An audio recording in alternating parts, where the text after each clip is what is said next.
Hello, my name is Stephanie, and I started having tarot readings about 3 years ago, I'd say. I was going through a very difficult relationship transitioning at the time, and I found it incredibly helpful to explore different options, different avenues that were available to me, explore different outcomes of what might happen based on the behaviors that I could deploy.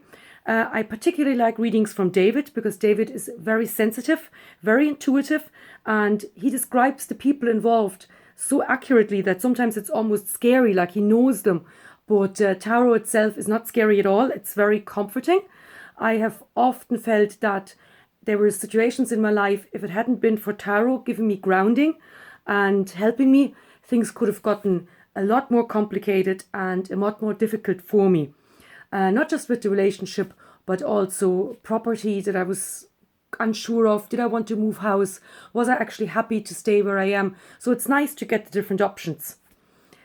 Somebody that would get a reading for the first time, like a good friend of mine, I would always say, have a few questions written out for yourself so that you know what it is that you want to know.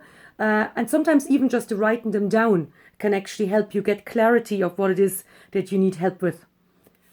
Tarot sometimes gets a bad rep. People sometimes think that it's scary, that it's, something evil or something like that, but it's not at all. It's really advice that's in there and from the other spirit guides that you can connect with if you believe in that. But even if you don't, it's just a really, really good way to gain insight, clarity in your own thought process and your own feelings and your own emotions.